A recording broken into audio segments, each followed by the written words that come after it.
to the 2000s. And the format generally is going to be the same. The moderator, and in this 80s panel, it's me, will kind of say something about the 10-year period, that decade, what was happening generally, to give some context to it. And then each of the panelists we are asking to talk about their Nairobi experience during that decade. What were the issues? What did they work on? What did they do? What did they learn? What were they, how did they grow, evolve? How did it affect their lives later on? And so every panelist will do that, share their story in their own way. And on your program, you'll see something that says small groups where we've shifted. What will happen after the panelists speak is that if you had any role in that decade that you want to share as a part of your own story, then you're going to be given the mic. Probably everybody ought to take the mic at least once while you're here over the 5 decades. And so we want to hear from everyone. But if you had a really strong role or wanted in any of those decades to grab the mic and talk about your own story in the same way that the panelists are talking about their stories, that's what we want you to do. All this is being recorded. The planning committee has a meeting Monday morning, and we're going to try to figure out what we do with all this now that we have it. So that's kind of like where we are and what we're going to do. And so I'll begin by just giving some overview of the period, and then, this is the bomb up here. I want y'all to know that. So, we got the bomb. I wanted to start out by saying just a little bit about what was happening around the world. And so in the 80s, in the Northern Hemisphere, that's the Caucasoid land, the big deal was the Cold War. It was the US and the NATO alliance versus Russia, the Soviet Union and its sphere of influence. And most of at least the messaging that we got here about international issues and affairs got couched in the lens of the Cold War. In the Southern Hemisphere, specifically Africa, 2 main things were happening. The decade of the 80s was the last decade where different countries got their political independence. So Zimbabwe got its independence in 1980, and Namibia, the last one, got its independence. It got officially in 89 is when the agreement occurred for them to get their political independence. They actually became a country in 1990, but that was the last decade of the political struggles in Africa for political liberation from the colonization. But there was another thing going on in Africa. That was also a decade where there were a lot of political coups. So Burkina Faso, 1983, 87, 89, Cameroon, 1984, Central African Republic, 1981, Chad, 1982, Ghana, 1981, Guinea-Bissau, 1980, Kenya, 1982, Liberia, 1980, Nigeria, 1983, 85, Uganda, 1980. So this was a period where there were a lot of political coups and a lot of political turmoil going on in the continent. Nationally, what was happening was a shift to what at the time was called the New Right. And so that's when Reagan was elected. And so that decade was when Reagan and the first George Bush were the presidents of the country. And this new neoconservatism kind of became the order of the day, Reaganomics. The government, this was a period where the government once again became the apparatus to oppress our people. Where there is oppression, there is also resistance. This was also the decade where Jesse Jackson ran for president twice, in 1984 and 1988, which also had people can look at that in different ways, but I'm just lifting up some of the highlights of what happened during the period. And then some of the key events during that decade, and this is just a random sample, but Ted Turner founded CNN in 1980. That's the year 1980 when Richard Pryor set fire on himself. Pac-Man was released, which was the launching of the whole video game era. And in New York City, there was a rally, probably the largest ever domestically, of more than 1 million people dealing with the nuclear freeze issue. In 1983, Michael Jackson releases Thriller, and maybe the first time where an album, maybe all of the songs were at some point #1, or just about all of them. Desmond Tutu got the Nobel Peace Prize in 1984. The World was released in 85, and Julius Nyerere steps down as president of Tanzania in 1985. And for those of us who were in that era, Kwame Nkrumah, Julius Nyerere, Sekou Touré, and perhaps a couple other leaders of African nations were kind of like our at the time, heroes. There were no women heads of state at that time. The 89, the Berlin Wall falls, and so out of that Reaganism, both what happened domestically in terms of the oppression and the conservatism, the way that the economy began to evolve, and government policy changed. At the end of that decade was when the Berlin Wall fell, and one would think that that would have provided the opportunity for all that military spending to now be shifted to what we call domestic spending.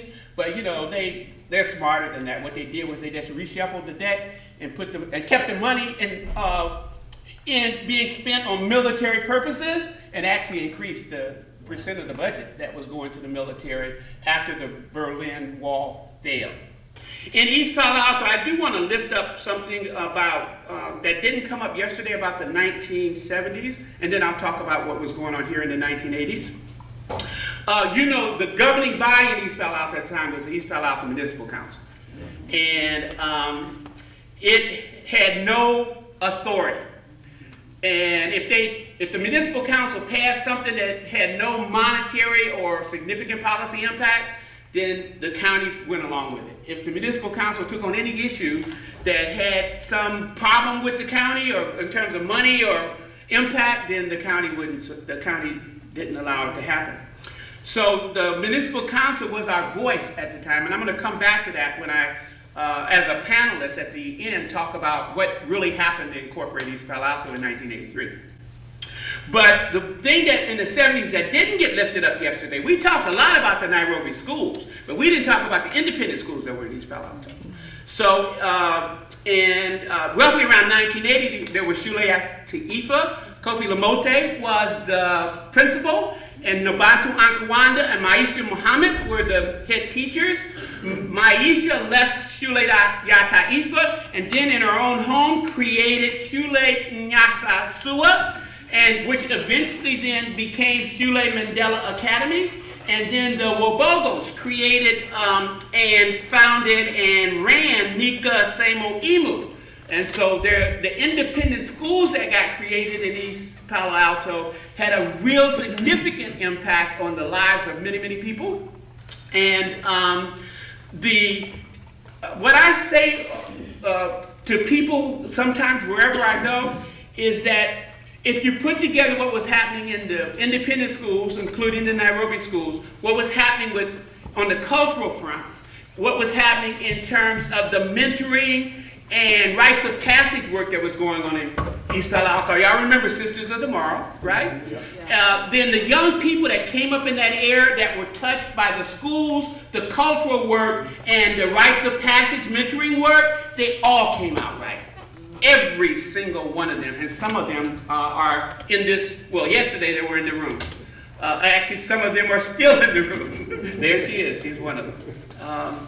So in the 80s, and I'll wrap up really quickly. So I passed out, and you can get it out there, population statistics on East Palo Alto, they're out front. But the 80s was the last decade that black people were in the majority in East Palo Alto.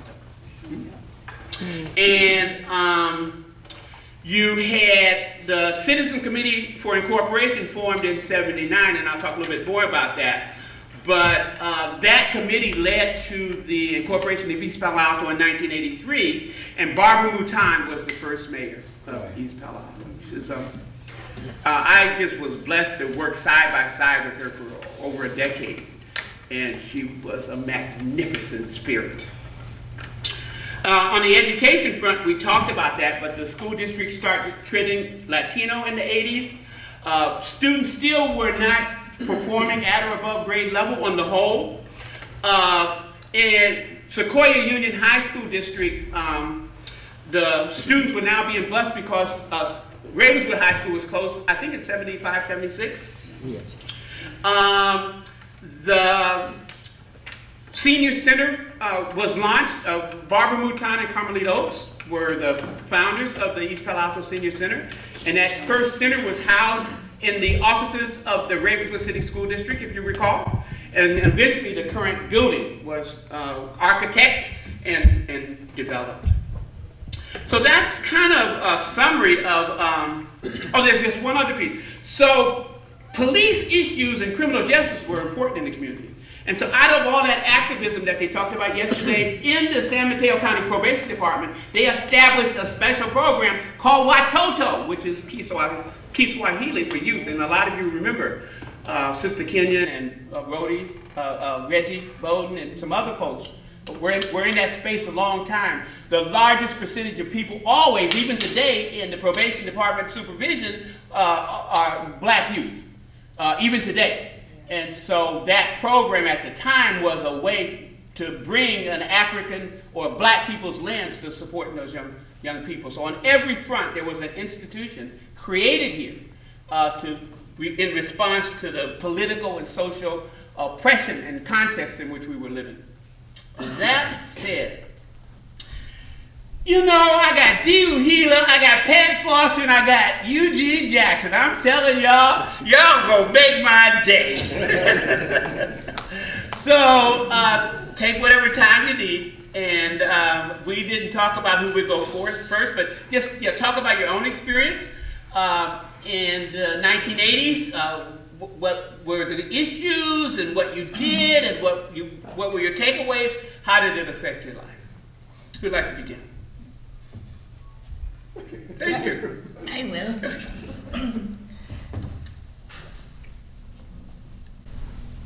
My family and I moved to East Palo Alto in 1980. I just want to tell you how I got involved. And soon after we got here, we were at St. Francis of Assisi Church attending Mass. And Mrs. Mouton came up to us, introduced herself. I paused because I want to describe her spirit. It was the warmest I have had in a long, during that time. And my children just loved her. Because of her, they went to church often, hoping to find her at church. She invited us to join the movement, to incorporate. She asked me to volunteer. I met with her afterwards at CDI and started volunteering. This is actually more emotional for me than I thought it would be.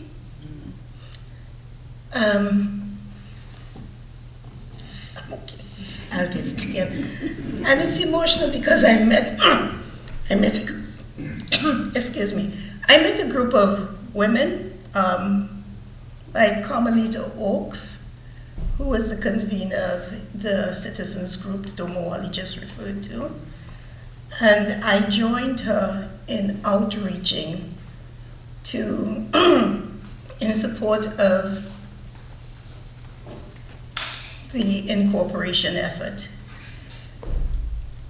The outreach was one that taught me a whole lot. It was what I call very intentional. Every door we knocked on, I knew I had to convince the persons to support incorporation.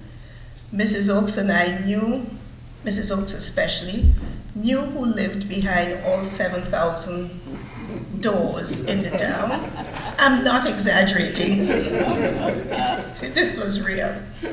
She had notes on everybody.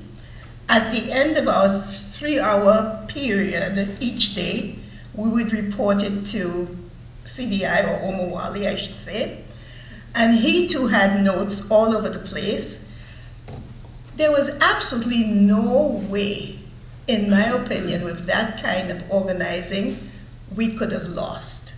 I knew it was a win, but don't take anything for granted. We kept on going, and Mrs. Oakes kept on going. Mrs. Oakes became a grandmother to my children. She attended all the grandmother, daughter, granddaughter events at their schools. And that's the emotional part. We met real people here. East Palo Alto came for me a real home away from home. I have very fond memories of the beginning and continue to have fond memories. I need to say a whole lot more, but the emotion is getting to me. Besides Mrs. Oakes, there were a group of ladies who prayed once a week, I think. It was at St. Francis. Mother Myers, Mrs. Johnson, to name a few. There were quite a few. And these women became family to my family. And it really felt like I belong. Well, I do feel I belong in East Palo Alto. I do feel the spirit and the nurturing my family has received from this community pretty much compares to where I call home, which is thousands of miles away, and this is now home to me. I learned a lot during incorporation. I learned how to outreach. I learned how to do a campaign, a political campaign. There was no Facebook, there was no cell phones, so we knocked on the doors. I loved meeting the people that I met, and I have to say, by the time Mrs. Oakes and I left, we had converted a lot of non-believers. I think once that part of ended, we rolled right into rent control. And again, the warriors came out. I mean, we went into apartments that did not allow people in. It was really, really fierce. The police were called on us. The landowners threw things at us, and I'm not exaggerating. And but some way, somehow, I found a way to get in at nights with even the land people opening up the doors to us, the landlords opening up the doors. My daughter was 8 at the time, probably about 8, and she always wanted to go with me on political adventures. And one night when she and I were trying to get into an apartment, one of the managers saw us, and he opened up the door to us because I had this child with me, and I had all the materials in my bag. So once I got in, I had my connection in the apartment building and was able to deliver what I needed to that person, who in turn would then distribute it or tell me how to get to the other apartments. Again, that was another way we had to do to win the rent control election. And of course, that went down really good and proper. The things I learned about it, though, it's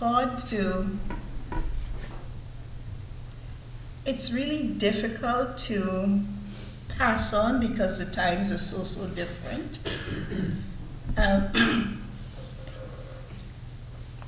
So there was the rent control. Then, of course, I worked for the city. Then I was on the city council, and all of that you will hear from others who probably remember it better than I do. One of the things I learned when I was on the city council, and there was no way at the time when it was done I would have thought that it would not be a winner. But on the city council, we passed a hiring residents first hiring policy, and at the time I thought it was the best thing out, because surely any development coming into town would have to hire residents first. What I never envisioned is that those big box places like IKEA, they brought their employees with them and they housed them here. So they also were residents. So the first house hiring policy, which the lawyers did tell us all along would be very difficult to carry through, was useless because anybody could buy a house here or rent a house here, become a resident, and go work at IKEA in the top jobs. So our residents did not get, there weren't very many of us hired. If there were 2, there weren't 3. It was a major, major loss. I still feel it deeply and think, how else could we have done this? I'm going to stop for now. I'll probably start it again, but. Thank you, Pat. Okay.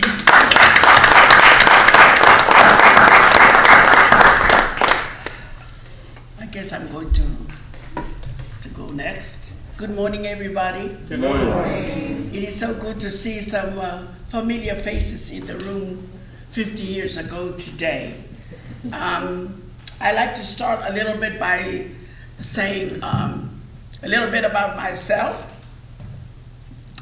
because some of you know me as Mama Dee. My first name, that was not my first name, but there's an interesting thing about being Mama Dee that I wanted to, is going to be part of my story. My first name is Apollonia, and last name, Gray. By marriage, last name is Uhila. Anyways, I'm from the island of Samoa. Married to Senta, he's a Tongan, and make me part Tongan. Moved to East Palo Alto in the 70s. And I came here by invitation.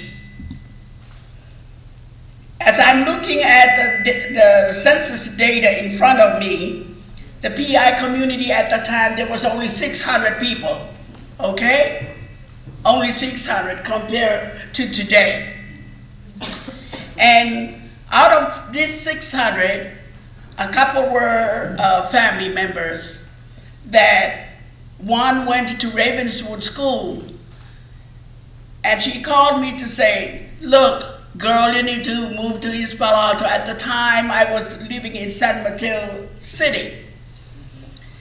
And so I said to her, what's so interesting? What about East Palo Alto? Why you wanted to me to move there? Because I was very comfortable in that city of all white folks. And that leads me to say, my last name is Gray. Being Samoan and have an English name, it doesn't make sense. But because of the time I grew up, we were under Britain, and then also under New Zealand. That's where the history of being colonized started in Samoa. But my friend who told me to move here, my family, because she knew this is the community of people of color that I will relate better to without my knowledge. Long story short, I came here one Saturday to visit. And y'all, I need to say this to you. Every corner, these 4 corners, there were people pushing drugs. People park in the middle of the street. They be talking while the traffic is. People are honking, move your car. I said to my relative, I ain't gonna move here. After that visit, I said to my family, to my husband, no, let's go and spend a weekend or a week in East Palo Alto, because I like to see people of color there. And what I saw, that's exactly how some more people do things. They will stop in the middle of the street and wave and being loud and call how you're doing. Hey, what's up? Everybody know everybody's name. So we finally came here and spent a week just to experience that. Because I tell you, as I was growing up, every day there was no phones in Samoa, no television. The only thing we know, we have a radio. And the radio, we listen to the news from BBC London every day, 24/7. And every day I hear on the news, the blacks and the whites in America are fighting. Every day I hear that on the news. So when I came here, my memories start to come back to me. Oh, this is what I've heard all these years. And I look around. At the time, I recall, the white people were moving out, start to move back. African Americans started to move in. I know there was Nairobi College still at the corner. But what I was into, I wasn't sure where to go from my experience, and I finally moved here. I loved it so much in East Palo Alto, the culture of people of color. I have to give up, my apartment was only $200 a month. To come here to East Palo Alto, that's how much we loved East Palo Alto. So when we came here in the 70s, I did more work quietly on my own community. Try to see where my community is. Because first of all, the other thing that I was dealing with is culture shock. It's the culture shock that hindered me in a lot of ways in terms of moving forward and be part of the larger community. Because being colonized as a Samoan many times by the Germans, by Britain, and then by New Zealand, to come here, I have a very good knowledge of being oppressed.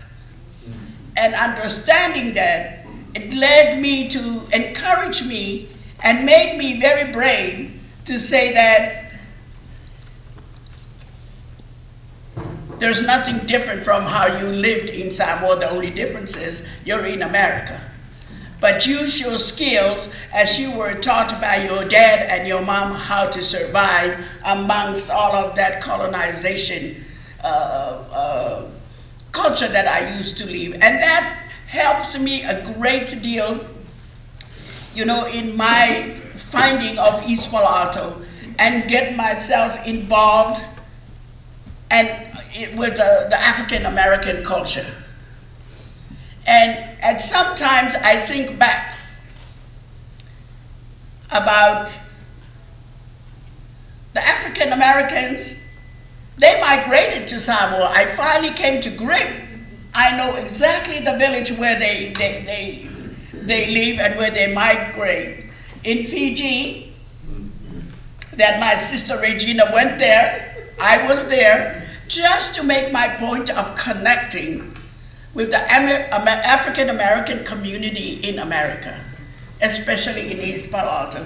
So that was my guide. But what I did, with my passion of helping people and my passion of being personable and hospitality, it kept me going. And I said to myself many times with my kids and my husband, there's a saying, if we cannot beat them, we have to join them. And they said, how? I said, very simple. We just have to be involved. Let's learn how they are, and let's go introduce ourselves and make ourselves known and introduce the culture of Samoans, Tongans, and Fijians. And that's exactly what I did. So, to move forward,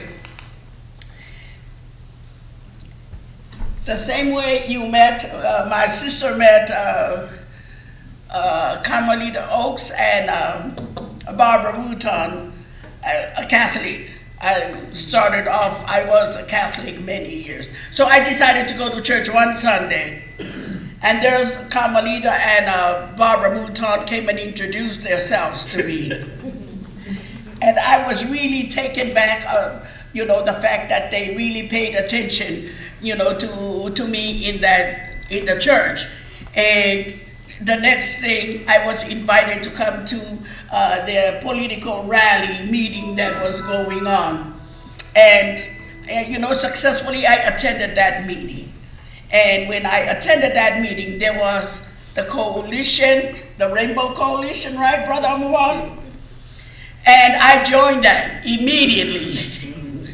So there are several things I remember, and I was very happy to be part of the city, of making our city a city of East Palo Alto.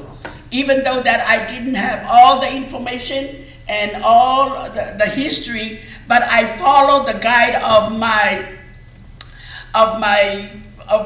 my colleagues, Bob Hoover, Hank Organ, Brother Omowale, everybody around me.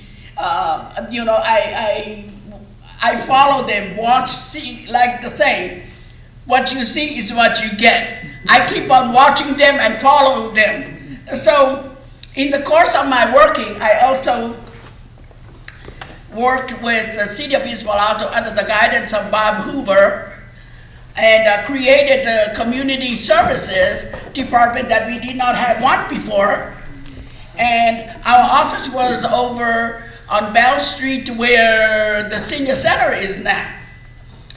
From there, we made so the community center was there. I recall we also did, there was the youth development center that came out of our community department. The work that we did all these years, we turned to education. At the time, Bob Hoover and a lot of us realized that the dropout rate in in the Sequoia district was 75%. Very high. So we talked and see what can we do to help. The dropout rate was pretty high. At the same time, I think it was 76, when Ravenswood closed high school, it was a very sad occasion, at least in my opinion, that when I saw that, and I was part of the group of the whole city that we were trying to save the school, the high school. And it was a sad, occasion. At the same time, I remember that Sequoia divided East Palo Alto to different sections. The Gardens, Midtown, and all of that, the Mill, just to accommodate our kids, ready to bust the kids out of East Palo Alto to go to school there. So, so there was the Youth Development Center. We were very successful. There was Sally Smith, there was Gene Worth, there was Bob Okello, there was Ruben Avalar, there was myself, and many more. The success of that was we reached out culturally to every culture in East Palo Alto and educate the parents. I think that was the most important thing that happened during the Youth Development Center was education of the parents, in my opinion. Parents like me come new to this country. I came in with a European curriculum. That's the curriculum we use in the islands, because we were under European for a long time. But switching hats from European to mainstream, it was not easy. And I saw in many situations, kids failed. Because, in my thinking also, parents were not well informed about education of this country. So that was, the other thing that I saw that came out of the hard work that we did. And then we also dealt with a lot of problems with drugs here. I remember we created a Just Us that we have every morning, weekends, we have to sit, we have to track all these drug activities going on, and many more good things that happened at our time. But I also recall my kids were attending Ravenswood School District at the time, and Mama Sharifa was one of the teachers for Shana. Mama Nobantu was also another teacher. I mean, the list goes on of our sisters in the district. So until there was Shule Mandela, I think, or Shule Yatai. Shule Yatai was the first one. And Mama Nobantu decided to resign Ravenswood and go teach there at her garage. So one day I said I asked Mama Nobantu, now you're going to leave the school. What is going to happen with all our kids? She said, well, I'm going to start my school. Sure enough, I followed Mama Nobantu. I pulled my kids out of Ravenswood and had them attend that school. I tell you, ladies and gentlemen, that was the best decision that me and my husband made. And what was so good about this, there is a real good home feeling. There was a good of people of color that really cared for their kids. Culturally, we were not on the same page with Mama Nobantu, but that's where we as parents, or I as a parent, help the school by sharing my culture and educate the school about my culture. And after a while, I recruited more Pacific Islanders, to the school. So that was another good thing memories that I remember about the school. And I wish we still have that school today. And during that whole process of kids from Shule Mandela graduating, one of our main issues with Sequoia was, instead of separating our kids by address to go to Sequoia, we were pushing, to keep all our kids in one school, which is Melo Atherton High School. And after, a decade, it finally happened now. But we were the parents that pushed for that. All East Palo Alto kids go to Melo Atherton, which makes a lot of sense and closer to our community. So, and many more. I'm so glad I don't have notes, because it's going to take us forever to be here. there's too many things to be remembered, to talk about. But so today, looking at East Palo Alto today,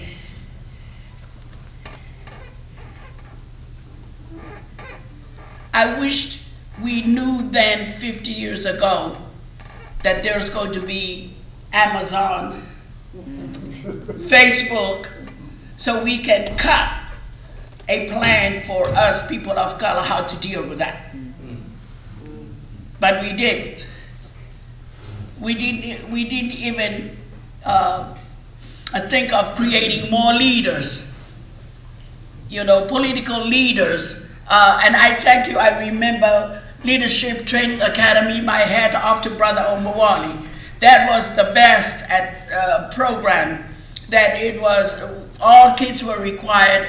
All kids, I keep on telling people, it's a must, you have to go there. Because coming new in this country, I realize kids it's the tomorrow of East Palo Alto depends on these kids and the skills to run our city. So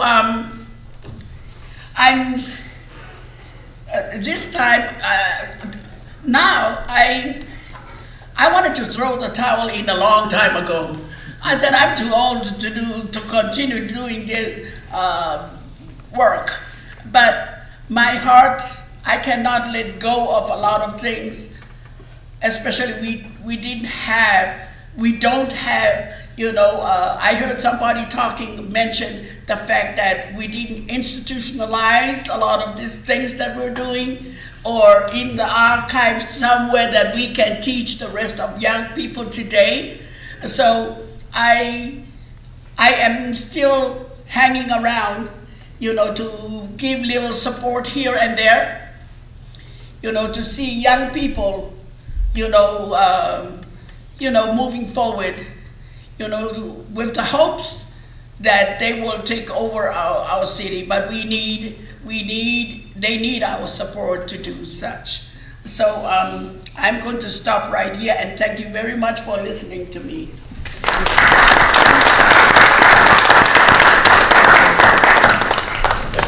Oh, and by the way, before I move on, Eugene Jackson, one day we both lived on Palo Street in the 70s. And I was busy cleaning my street and they were acting crazy with their bikes. I came out and said, y'all stop, move away with your bike. That's when I first met Gene, and we were friends since then and keep on cleaning our streets in East Palo Alto. Right, Gene? Okay, you guys, I have a way different story. All these were leaders. They came in here as leaders. I was actually born here. I'm a product of the 60s. I got a black dad, white mom. My dad died when I was 9 in front of me of a drug overdose. And then my mother went into that position of how do I be a man, how do I be a woman, how do I teach him to understand both sides. So she ended up putting me in Nairobi. So that's where the connection comes in. So I went to Nairobi when you guys moved to Runnymede Street. And we actually lived in Runnymede. And I used to make my mother drop me off the end of the street so I could walk in because I was embarrassed of her. So that's where my story starts here. Never did drugs in my life because I watched my dad die. My brother became a drug addict, in and out of prison. So same story, same home, same everything, and how we take different directions by the way we touched. As I grew up in the city, my mother took us to Missouri to meet the white side of our family. This is right before we went to Nairobi. Took us to meet the white side of our family in Cuba, Missouri. My uncles asked my mother to leave me and my brother there and then to report us kidnapped. So that's when I started understanding what racism was, on a level within your family. When I had an uncle that Bob Hoover knows that's pure racist, but he has one son that married his sister and all of his kids are mixed. So his name's only gonna run on through that. So I keep looking at these different karmas that come through and teach. Where my story is so different is I didn't do drugs because it affected me, but I probably served this community and I probably destroyed so much of it. Me and all my partners, that's once again how we met Bob Hoover. With their hard hats and chasing us off the corners, but it's what we knew. We didn't know anything else.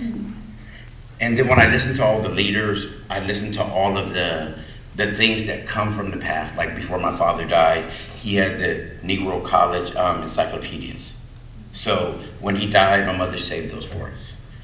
And I was telling Omowale about a year ago, I'm popping through the books because I saved them. And then you got writings from him way back in the 70s. That were still in those books. So it just shows you on how the leaders come in and hold. But the biggest point I think is, at that time, kind of like what's happening now, money is control. So right now, we were raised right. We had the right leaders, we had the right things when I was at that time. But at that time, us youngsters were given, OGs would come through, hand us a sack, we run it over to Menlo Park, we get $100. All of a sudden, why are we going to school? I'm making $1,000 a day just by running a sack back and forth. So then all of a sudden, I'm making more than my mother, I'm making more than everybody else. Why am I going to continue to go to school? So the mindset starts to change. So we start to see, like, I got more than you. We're buying houses, we got $40,000 and $5,000 cars. We didn't understand what we're wasting, we didn't understand what's going on because we stopped listening to our leaders because they weren't doing as well as us. So as our community, and I'm part of our community going bad, I'm part of that whole 80s, 90s where we're serving the corners where, we actually tried to own the blocks. So that means I was from the mid, we weren't letting the Ville come in. At that time, we weren't letting Menlo come in with the gardens, and we would shoot you. It did not bother us. We were on a whole different mindset because it was about that sack. we were going to get paid. And then you couldn't listen to leaders anymore because, once again, you don't have what I have. And we had a different, we thought that was something. We didn't understand it was the knowledge and the growth and where we're going to go. Like when we look at where our city is now, we look at the destruction within our city, and then we don't understand why most of our leaders have moved away. You know, because I don't want to raise my kid here. It's like, look what's happening. They're getting caught up. And it took me a year. So probably about, I want to say about 15, 20 years ago, I'm at an event. I watched somebody get killed right in front of me. They shoot him in his face like 19 times. Me living by the code of the streets, I'm not no snitch. I'm not going to say nothing. Well, they know I'm the one outside, so they approach me. So then we get into this big battle for a while, and things start going. I'm like, okay, let me just stay out of town for a while. Let me make a different movement with my life. So I moved outside the town. I became pretty successful. I fought in the UFC. I made it. I made it to video games. I traveled the world. So I'm sitting at a gym in a real rich area, and I'm bringing about 40, 50 kids from East Palo Alto, and I bring them to these gyms for free. And this really rich guy wanted to open up a gym with me in Santa Clara. And his brother's sitting at the gym with his daughter that's training there, and he says, "You's a fucked up ass nigga." And I turn around and look at him. He said, "Yeah." He said, "How are you gonna go over there and go do something in the white neighborhood where they got everything? You won't bring what you have back." I'm like, "Dude, I got 50 cats in there for free. I'm running these people back and forth. You don't know me, so miss me." Kept moving, kept going forward. About a month later, my son's best friend gets killed here. About 3 months after that, one of the kids we were bringing back and forth gets killed here. Then it starts resonating. Like, once again, like when she talked about the schools leaving, why do we have to always leave our community to get better? Why can't we bring it back? So since then, I came into the gym, started bringing the fighting here, brought a lot of fighters, just successful in that end on what I knew as being strength. Hooked up with Bob Hoover. Used to, every time he'd set up on a corner, we'd have to go find a new corner to grind on. That was my knowledge of him. So one day Bob comes to Jack Farrell Park. We're all hanging out at Jack Farrell Park, and Bob comes through and he says, "Man," he says, "all of you youngsters out here," he said, "how come you guys can't come together and we start putting something together?" And so that's where, like, when you guys hear about the OG coalition that does all the parties now, that wasn't developed. That was developed by Bob Hoover at that time, when all of those people that were in that were to come together. How do we stop the violence? How do we stop the killing? How do we stop all that stuff? When everybody found out there wasn't no money in it, everybody started backing out. And when there's 50 of us in a room, all of a sudden, there's 3 of us in a room. Because it was like, how are we gonna get paid? I mean, we've been getting paid from the streets for years. How do we start to get back? How do we start to mend wounds and stuff like that? So came in with Bob, and we just started working on these streets, working on high school programs, college programs, different things on how we keep people united. And probably been with him for the last 5, 6 years on just really making a difference in all the different pieces. So, like I said, my story is way different because I took more than I've ever given. But the biggest thing that for you leaders in here from your past, you guys have to understand, so much of it was understood. We just didn't get it because there's a bigger piece that took us over. Like when that money came in and I could pay the rent and they couldn't. When I got tired of running with pulling them little stubs out to go buy with my little wick or whatever we had, you didn't have to do that no more. When you could have a wad in your pocket and your family didn't, that really changed us. And we didn't get it till now. We didn't understand it till now. And when most of us are too late.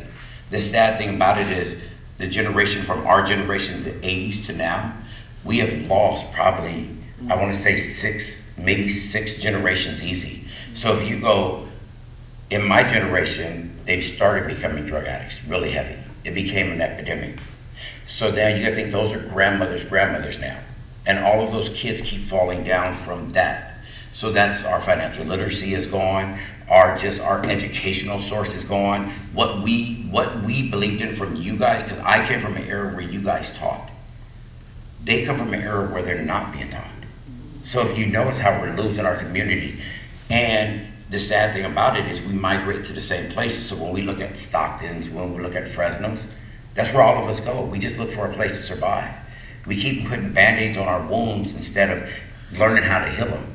And I think that's the crazy part. So when, once again, leaders like Omowale, leaders like Bob Hoover, they're important for men like me, because I need to see another man, because all you heard the young ladies speak about tonight were the sisters, the mothers.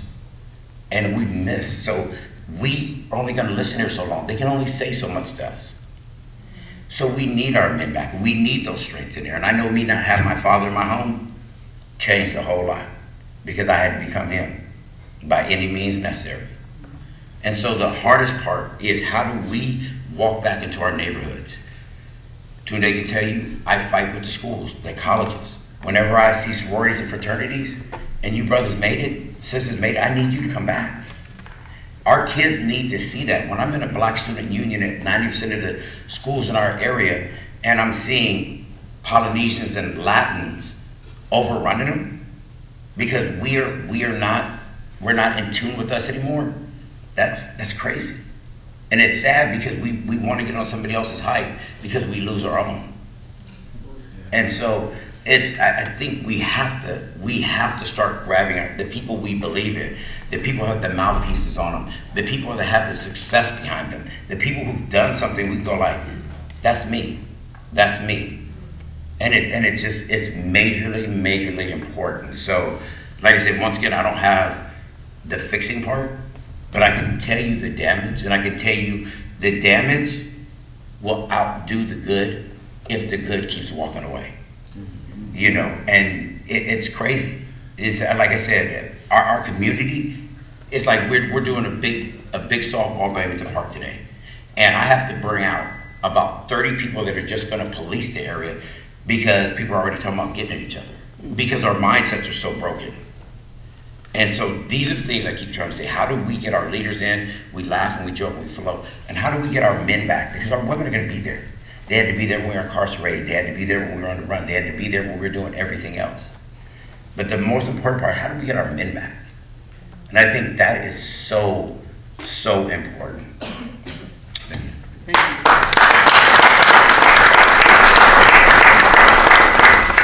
So one other panelist has joined us, and also some people in the audience, and we've invited each panelist to just talk about their own experience in Nairobi, primarily in the decade of the 80s. What was going on, what you did, what you learned, how it affected your life. And so our Jose, our final panelist, will share his story. So I apologize for coming in late. I have to drop off the babies, but I'm here. I grew up in, I was born in 81, so the 80s. Okay, keep going. But I could tell you a little about, growing up in East Palo Alto. I was born in San Jose, immediately drove to East Palo Alto, 2000 Cooley Avenue, which is where IKEA is at now, and McDonald's and all them places. I knew at a young age, maybe like around 8, 9, I saw my first crime living in those apartment complex. There was a shooting that resulted in a gentleman being killed daytime, and from there I something happened within me. I didn't really know what happened. I just tried to run. I couldn't run. I get home. I tell my mom. But after that, I always had like dreams about it, and never really dealt with the mental health side of it. My parents are documented. They came here for a better life, so the mental health and other, reaching out to resources to help you, they didn't know nothing about that. So I grew up seeing those kind of things. 2000 Cooley apartments were very gang oriented. They were, it was a lot of dope there. It's 100 apartments. I remember moving in when I was there young. There was a lot of African American families, and slowly became turning. Oh, there was Vietnamese as well, Asians, and then it turned into Mexico, like Little Mexico. But the gang still remained solid and the dope. So at a young age, I knew that dope was the way to live life, to make a living. My parents, I do live with both parents. At the time, they were working 2 jobs, and they were really never home. I'm the second to the youngest. It's 5 boys. So my role models were my older brothers. My older brothers were into gangs as soon as they came down from Mexico.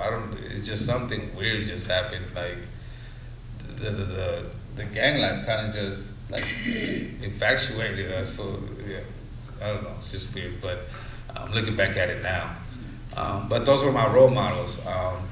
And I just grew up witnessing the violence there in those apartment complexes, and eventually I started dabbling into it myself. You know, it started with fighting over marbles, you know, fighting over a bike, and just the violence just kept getting, as the time went on, it just got worse. By 7th grade, I was already in the gang. I was already selling dope. 8th grade, I already had run-ins with the cops. The cops, they had a cop at the Ronald McNair School. I don't know if they still have it there, but I know when I was going there, they had one there. And at that time, at 8th grade, after 8th grade, my mind was not really into school. I didn't want to do no school. I was kind of angry. My parents, I had both parents, but it's like not having them there, you know, because they were working. And I just got the efforts, really.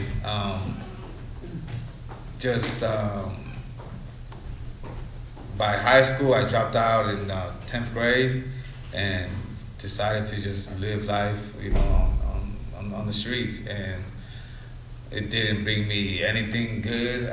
It's wasted time. Eventually, at 18, I caught a case. A dope case. I beat the dope case, which kind of mentally messed me up because I felt like I could get away with it.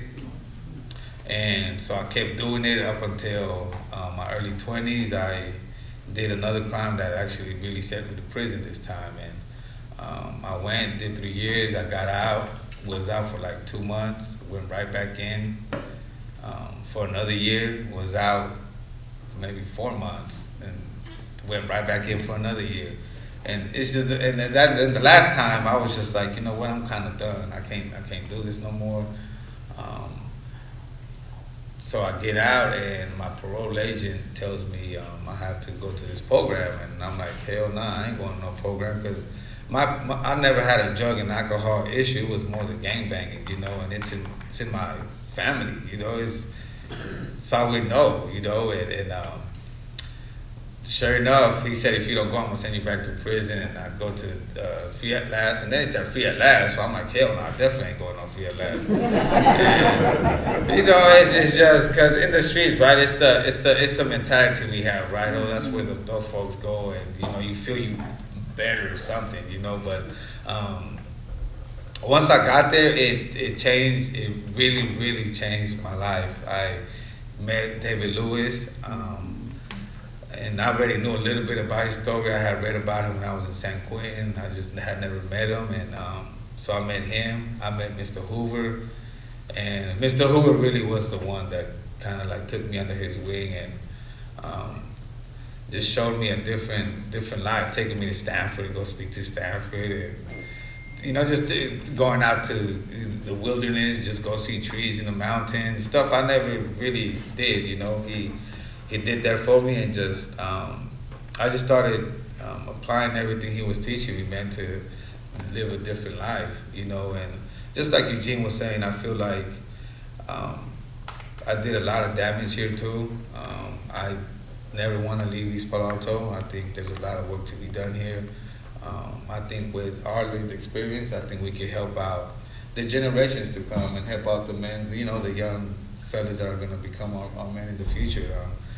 We have something that, you know, a lot of people don't have, you know, and that's lived experience, you know. And but I did the program.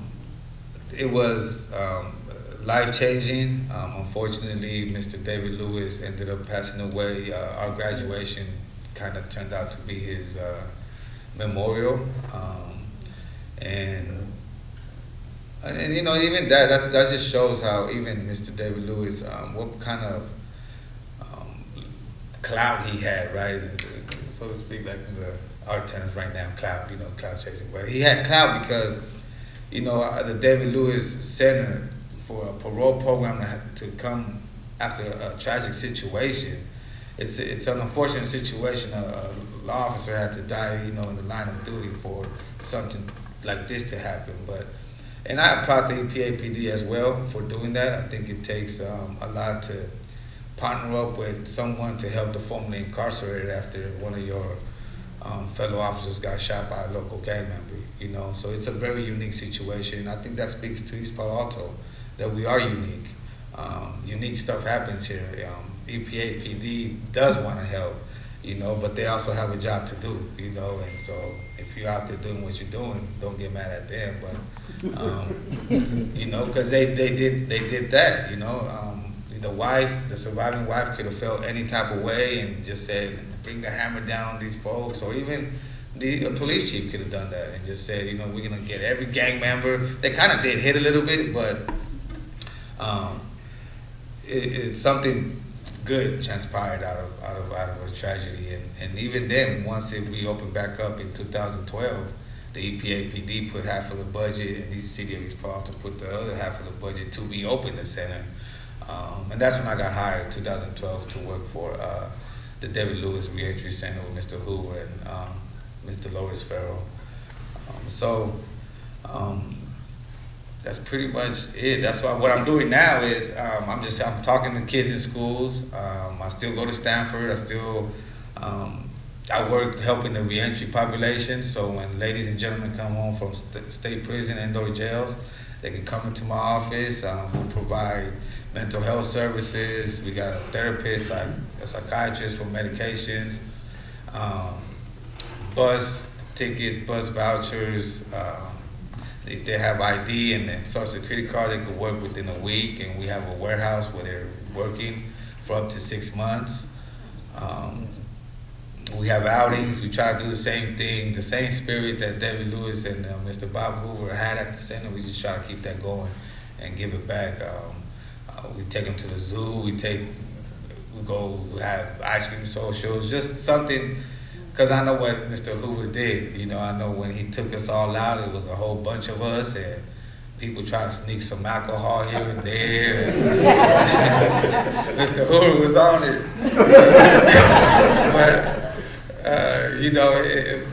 But you know, doing those things, those are still memories that a lot of these gentlemen, when I see them, they still bring it up. Remember when Mr. Hoover went over there, and then we went to the casino and saw Casey and JoJo, and we were supposed to be back at the Wyndham, and it was lovely. But so I'm just doing the same thing that was done to me, basically give people the help that was once given to me, and I'm gonna continue to do it in every way that I can. I want to keep helping the community. The community is changing. I think it's getting better. You know, there's still gangs, there's still that piece of it, but I think as a community, just us doing better with our little ones, is going to be a better future. And I say that because once I was a teenager, not for us to lose hope for the teenagers neither, but once you get at a certain age, you kind of get stuck in that mentality, and unfortunately something tragic has to happen, or you have to go to jail for you to snap up out of it. Because I was not listening. I remember them bringing gang members to talk to me, and I was too more on that side than it was on this side. Prison, unfortunately, I had to go to prison, and if you heard, I went back 3 times, and I hated it every time I went back, but I did stuff to get me back. So that's basically my upbringing here in East Palo Alto. It's a beautiful city. I still love it. I don't regret it. I think that we all have to go through what we have to go through to be where we at now. I wouldn't be able to do the work that I do without my lived experience. If anything, I got hired because I went through that, which is weird, right? So, you know, it's we still got a long ways to go, but if we just keep the spirit, the fighting spirit that, you know, our elders showed us, I think we'll be all right. I really do. Thank you. Thank you. So my piece of this is to talk about incorporation. So if you think about what we've shared around the 60s and the 70s and the 60s, people came together, floating crap game, and with a lot of political energy and wisdom, just worked on a lot of different stuff. And on every front in the community, institutions got created. In criminal justice, in health, the schools, cultural institutions that came out of that was launched in the work of the 60s. And then in the early 70s, we talked about the schools, what was happening in the public schools. I talked earlier this morning about the independent schools that were, in terms of what was happening there in a parallel way. Lakiva and Talala and Kalamu talked about all the cultural work that was going on. There was this whole network of youth organizations, whether you call it mentoring or whatever, but something was happening with young people where they were being invested in and guided and supported and assisted to, you know, take a pathway forward. And a lot of this stuff was being institutionalized. And then, as was said yesterday, they brought drugs into the community all over the country about 75, 76. So the stories that you just heard, part of the stories you just heard, was the way that the community kind of got destroyed, and how the community evolved with regards to the kind of internalized oppression and self-destruction that was going on. Let me just say really quickly about my own story, because it is why I got involved in the incorporation work. So I came to Stanford in early '67, joined the Black Student Union, and everybody in the Black Student Union just had to come to East Palo Alto and do something. So I came to Ravenswood High School as a tutor. And was around that time, that was '67, '68 school year, it was around that time that Nairobi College got started, and my degree field at Stanford was higher education. I had gone to Howard, and I wanted to be a black college president, so working on the college was just a part of my DNA. And so I kind of toned down the tutoring, and then actually, just as some of you know, gave a lot of energy and emphasis to the college.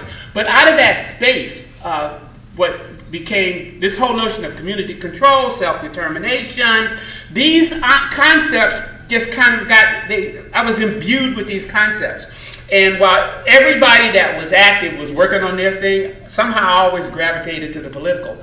And very early on, as early as '68, I was saying that I think that we need to incorporate East Palo Alto. I didn't. At the time, I was a youngster. I was sitting at the feet of Warren and Bob and Mrs. Mouton and Mrs. Wilkes and all those folks. But my own kind of like spirit was around here. We need to be in this space, a city. While they're doing all that work over there, the incorporation work needs to happen. So I ran for the East Palo Alto Municipal Council in '72 and won with the help of all these people. And I had one platform. My platform was we need to incorporate East Palo Alto. And so when I got on the city council, there had been earlier incorporation studies that were described yesterday, but under the auspices of the municipal council, we did another incorporation study, and I kind of supported that and guided it. And that study also said that we could incorporate, that we had the political, the institutional, the financial capability to become a city. But the majority of that, and I always thought that the municipal council was the vehicle through which we should incorporate. I don't know why, but that's what I was thinking. But what happened was the majority of that municipal council opposed incorporation, and actually later on became the opponents of incorporation when the movement got launched. And so I didn't rerun for the municipal council because I realized that that wasn't the place where I could get the city incorporated. And it wasn't me myself, I mean, where I could be a part of a process for the city to become incorporated. So I left the city council. At the same time, roughly, I should say that probably a really important part of my life during that period was I was Warren Heyman's deputy. So the things that Warren talked about yesterday, I was supporting him to do those things and make them happen. And so I left the school district, I left the municipal council, spent almost a year as a principal at Nairobi High School just to kind of respond to a community need. But all the while, over the next couple years, I'm talking to people one-on-one to try to think about how to move this incorporation thing. Because you have to appreciate at the time, you know, I'm still a youngster. I don't have the mic. I don't think I deserve to have it. I'm working with folks that are giants. You know, y'all talked about it. They're just giants, men and women, you know, who changed history. And so I'm just sitting at their feet learning and just trying to discover how to move this incorporation thing. And so, lo and behold, Brad Stamper gets elected to the municipal council. Brad favors incorporation. The majority of the council still opposes it, but they rotated people into the mayor's role. And so when Brad rotated into the mayor's role, he appointed an incorporation committee.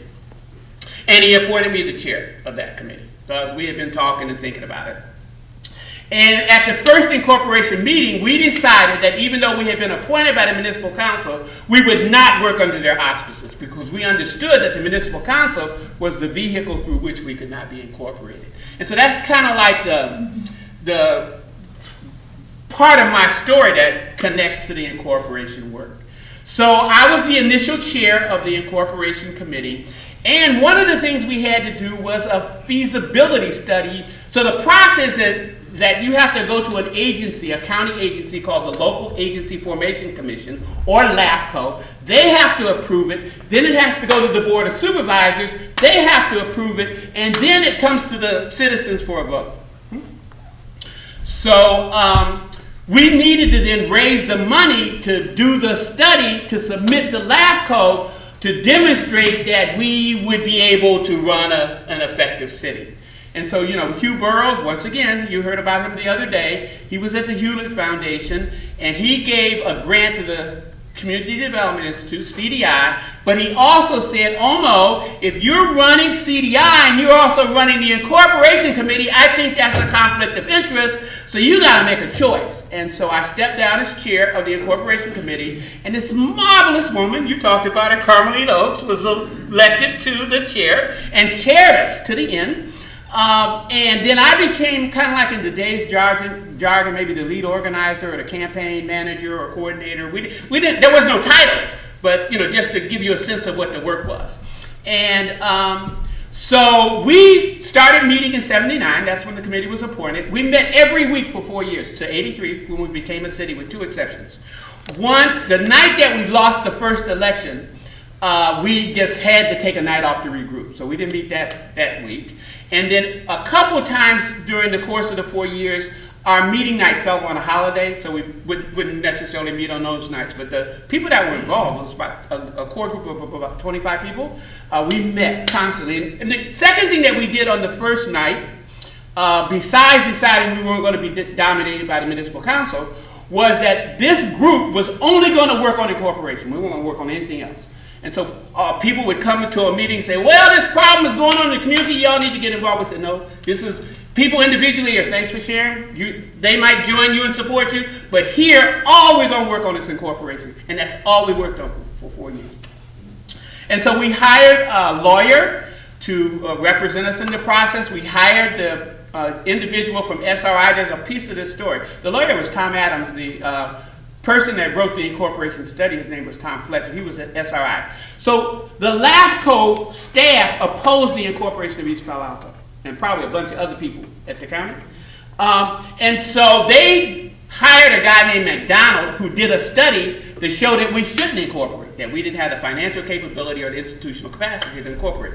Fortunately, the person that we found was with SRI International, this Tom Fletcher. And so Tom Fletcher did a study, and he brought the whole of SRI International to like the room when we had this conversation about which study is right. And it was because of that stroke of luck and the kind of real international reputation of SRI that our study trumped the one that the county staff of LAFCO had decided to try to use as justification for us not incorporating. But then what they did, well, the first incorporation vote, they had 5 things on the ballot. They said in order to incorporate, you have to dissolve the East Palo Alto Water District. You have to dissolve 2 sanitation districts, the East Palo Alto Sanitation District and the Menlo Park Sanitation District. You have to dissolve the East Palo Alto Ravenswood Recreation District, and then you also have to incorporate. Now, 4 of those ballots measures, only voters in East Palo Alto could vote on those measures. The Water District, 1 Sanitation District, the Recreation District, and then, of course, whether or not we incorporate.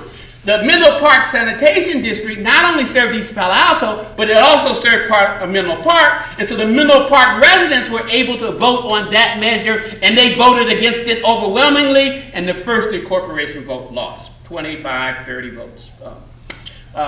The story there is one that, of course, the city would have incorporated without that ballot measure or without the Menlo Park participation, but the other story is that the community is divided. So like a 25-30 point margin in terms of the loss there. And that loss in that case happened because of the voting pattern of the people in Menlo Park who were a part of the Menlo Park Sanitation District. So we took a day off. We came back. We regrouped, fortunately, again. So once this became known in the Bay Area, KCBS started running an editorial. And they ran it daily for almost 2 or 3 months, saying, why is the county of San Mateo preventing the people in East Palo Alto from having a fair vote? Why is it that people in Menlo Park can prevent East Palo Alto from deciding whether or not it can become a city? And the county, LAFCO capitulated. We went back, through the same process. And then the Board of Supervisors capitulated. And finally, the second election, there was only one thing on the ballot. And that thing was, should we become a city? Now, side story. We were political activists and we called it Nairobi, so we're going to say, all right, we want Nairobi. Let's put the name of the city on the ballot too. And some other stuff about the political interest of those who were trying to be progressive at the time.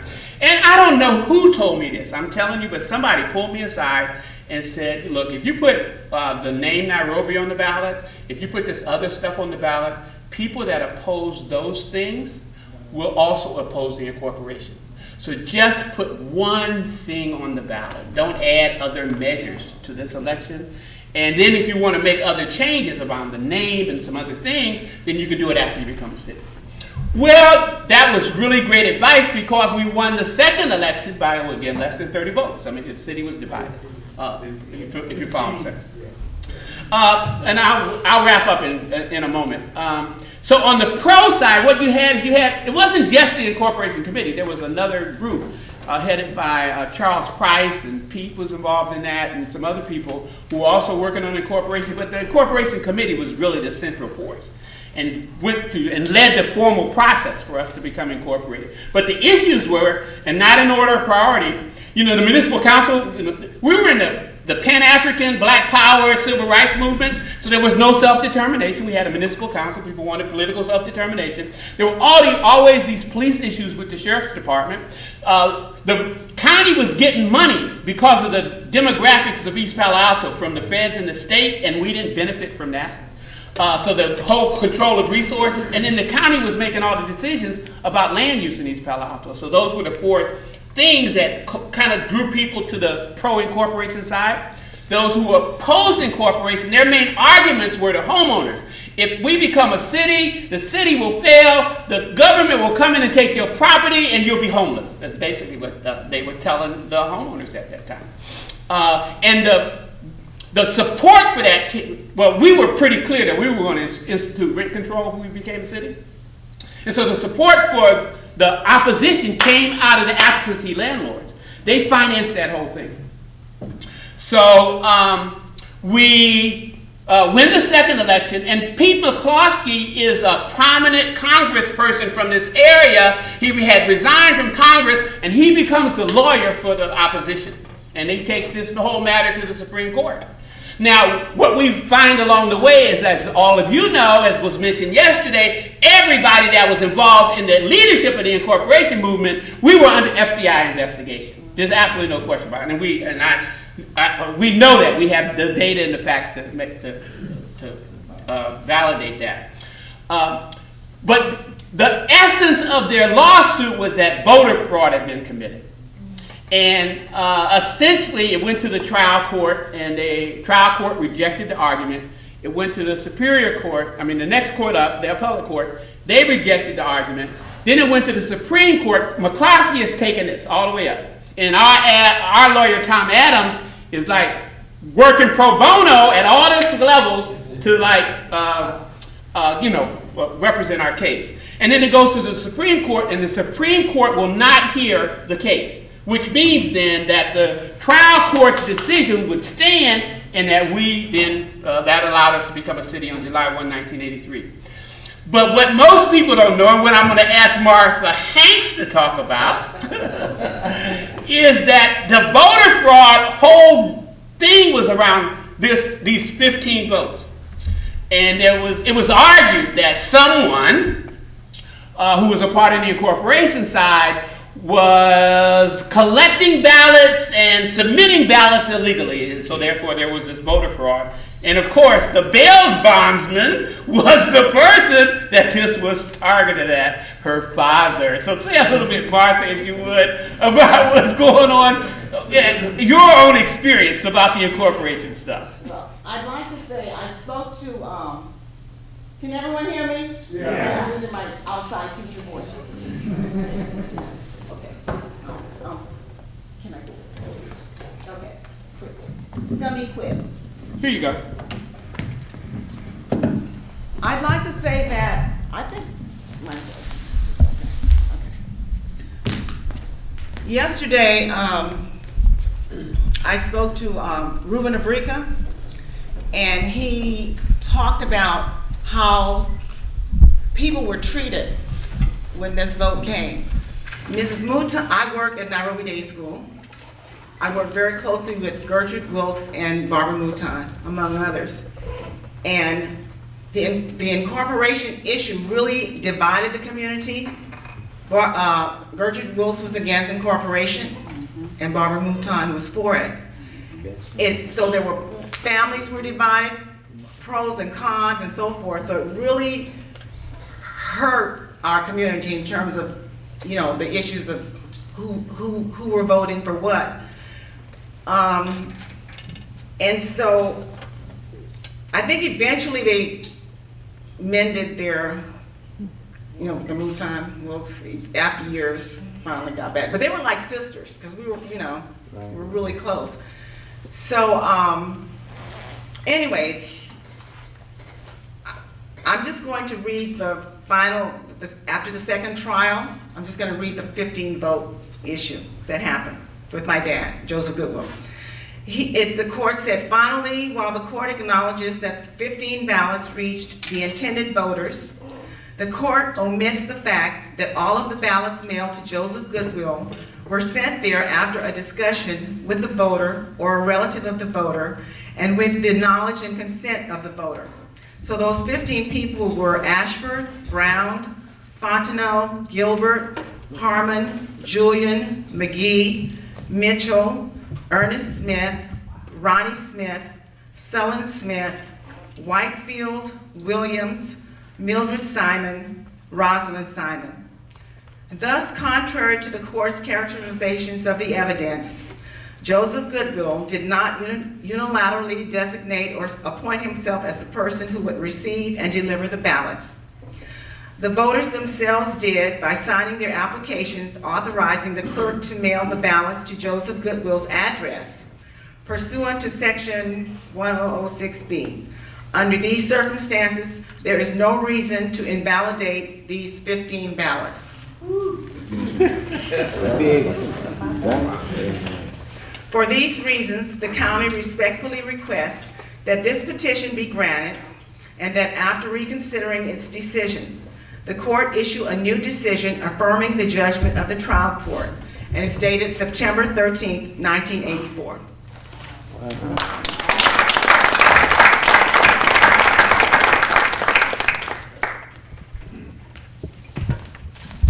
So, and I told this incorporation story in part as an extension of my own life and thinking and how I was influenced.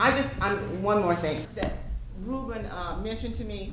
He said that the tactics that were used by the opposers were just horrific, totally horrific. He said that in terms of the Latino community, people were going to the people and telling them, if you vote, we're going to send you back. There were people who were born here, born in the United States, who were intimidated and told, if we see you trying to vote pro-incorporation, we're going to send you back. In Mexico, people, you know, and there were just all kinds of other things done to other people. Okay. So, but that was only to connect my own story to the work. It was people's work. So what happens in the West, during hemisphere, the Northern Hemisphere, is that history often gets told in terms of people and what they do. Individual people, but we all know from the kind of work that we do that individual people never bring about change. They are always a part of, they may be a catalyst in some way, they may play certain roles, but the incorporation movement was a people's movement. From inside out. And the role that I played, I described because that's part of our charge here, and it did influence me for the rest of my life. I'm going to wrap up with just two more really brief comments. So we became a city. I was fortunate to be on the first city council, but the city over the next decade, Common One, this division in the city didn't change, folks. The city was divided in half on everything. The second thing I want to say is I just want to point out Sharifa Wilson there. So the kind of like the role I played in helping incorporation stuff happen, by 1992, or roughly 10 years later almost, we were the murder capital of the country because of the percentage of murders per capita. Well, Sharifa was mayor at that time. And Sharifa this is my way of looking at it, it's my lens. Sharifa stood up and said, enough, if you know Sharifa, she said, enough is enough. And so the transformation of the city to what it is, again, it's not her personal story because it was still part of a people's movement, but she played a really, really big role at that time in guiding the city forward. And she's not always acknowledged for that, so I'd like you to give her a big hand.